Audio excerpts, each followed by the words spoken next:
नमस्ते बच्चों। इस सत्र के 13वें लेक्चर में आप सभी का स्वागत है। आज हम पढ़ने जा रहे हैं पाठ 3 धारा विद्युत। इस पाठ के अंतर्गत आज हम पढ़ेंगे बच्चों विभव और विभवांतर। बच्चों एक मैंने यहाँ पे आकृति बनाई है और इस आकृति को हम देखते हैं।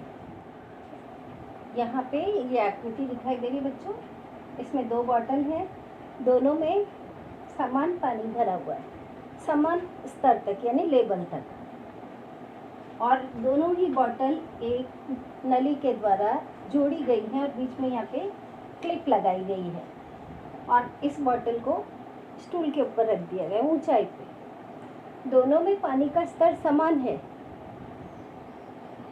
ठीक है। और अब जैसे ही यहाँ से ये चिमटा हटाया जाएगा, ये चिमटा हटा दिया यानी नली खुल गई। अब ऐसी स्थिति में क्या होगा, पानी जो है इस बॉटल से होता हुआ इस बॉटल में जाएगा। और कब तक जाएगा? जब तक कि दोनों का तल समान ना हो जाए। इसमें पानी का तल बढ़ता जाएगा और इसके अंदर पानी का तल लगातार घटता जाएगा। तब तक जब तक कि दोनों का तल समान नहीं हो जाता। और जब दोनों का तल समान हो जाएगा उसके बाद बच्चों पानी दूसरी बोतल में जाना बंद हो जाएगा। तो शुरू में इस बोतल से पानी इसमें क्यों जा रहा था? क्योंकि पानी यहाँ ऊंचाई पे है, पानी के तल में दोनों में अंतर था, इसलिए पानी ऊंचे स्थान से नीचे स्थान की ओर जाता है। ठीक इसी प्रकार विद्युत भी उच्च विभव वाले स्थान से निम्न विभव वाले स्थान की ओर गति करती है और 2 विभवों में अंतर को हम कहते हैं विभवांतर। क्या कहते हैं बच्चों? विभवांतर। तो अब हम पढ़ेंगे विभवांतर के बारे में। बच्चों विभव में अंतर के कारण क्या उत्पन्न होता है? विभवांतर। तो विद्युत धारा का प्रवाह भी उच्च विभव से निम्न विभव की ओर होता है। उच्च विभव यानी जहाँ पे धनावेश अधिक हो, और निम्न विभव यानी जहाँ पर धनावेश कम हो। धन आवेश कम यानी ऋण आवेश अधिक होगा। तो धन आवेश वाले को हम क्या कहते हैं? उच्च विभव। और ऋण आवेश वाले को क्या कहते हैं? निम्न विभव। यहाँ पे 2 चालक हैं, ए और बी। ए पर कैसा है? उच्च विभव, बी पे कैसा है? निम्न विभव। और इन्हें हम क्या कहते हैं? धनात्मक आवेशित चालक। इसे क्या कहेंगे? ऋणात्मक आवेशित चालक। और ये दोनों चालक जो हैं एक स्टैंड पे हैं और वो स्टैंड प्रतिरोधक पदार्थ से के आवरण से युक्त है, दोनों, जिससे विद्युत धारा यहाँ तक प्रवाहित नहीं होती है। अब दोनों चालक को, धनात्मक आवेशित चालक और ऋणात्मक आवेशित चालक, दोनों को विद्युत चालक तार से जोड़ दिया, यानी यहाँ से यहाँ तक कनेक्शन कर दिया। तब क्या होगा? विद्युत धारा का प्रवाह उच्च विभव से निम्न विभव की ओर होगा। क्यों होगा? क्योंकि यहाँ जिस तरह से हमने अभी देखा पानी का प्रवाह किधर से होता है? ऊंचे तल से नीचे के तल की ओर होता है। उसी तरह से विद्युत धारा का प्रवाह भी उच्च विभव से निम्न विभव की ओर होता है। और उच्च विभव और निम्न विभव के बीच के अंतर को हम क्या कहते हैं? विभवांतर। और विभवांतर को हम एक अक्षर द्वारा प्रदर्शित करते हैं, उसे कहते हैं वी। वी यानी विभवांतर जब तक रहेगा विद्युत धारा का प्रवाह होता रहेगा। दोनों के समान होने तक विद्युत धारा का प्रवाह उच्च विभव से निम्न विभव की ओर होता है। बच्चों अब अपना अगला टॉपिक है विद्युत सेल का विभवांतर। विद्युत सेल का विभवांतर हम किसे कहते हैं?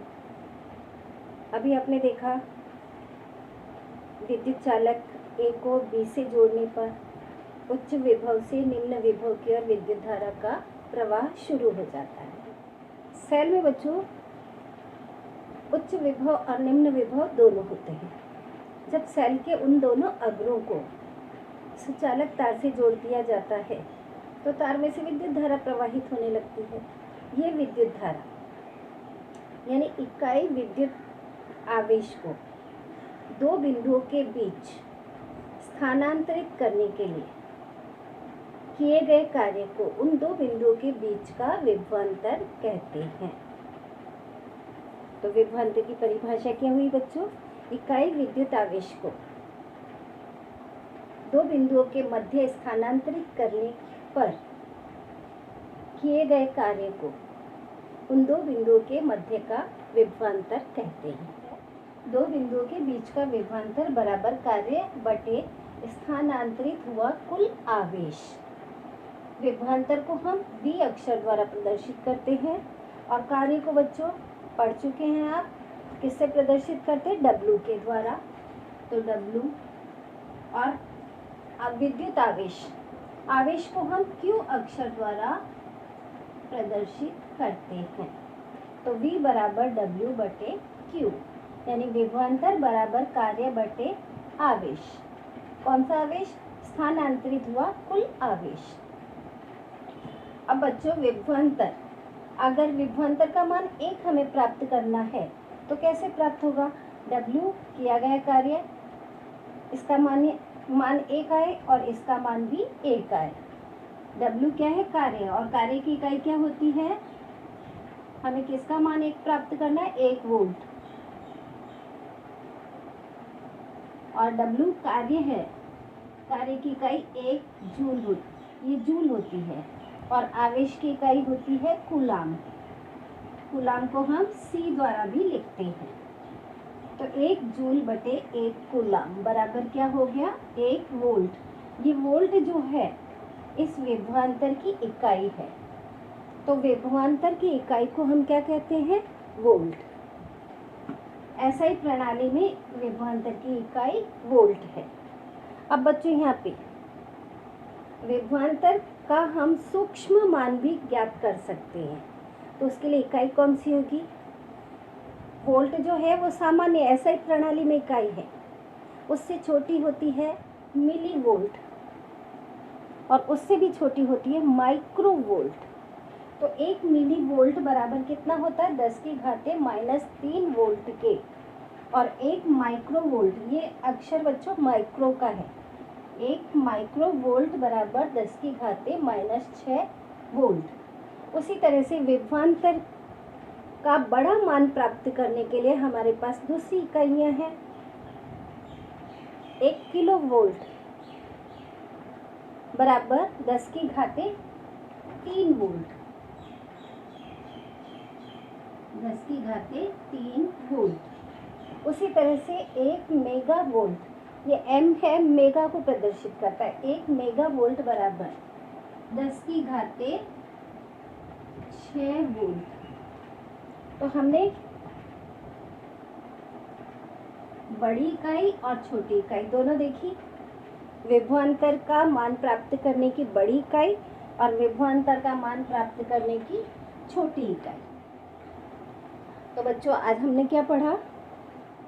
आज हमने पढ़ा विभव और विभवांतर, सेल और विभवांतर, विभवांतर की ऐसा प्रणाली में इकाई, विभवांतर का सूक्ष्म मान प्राप्त करने के लिए इकाइयाँ और बड़ा मान प्राप्त करने के लिए इकाइयाँ।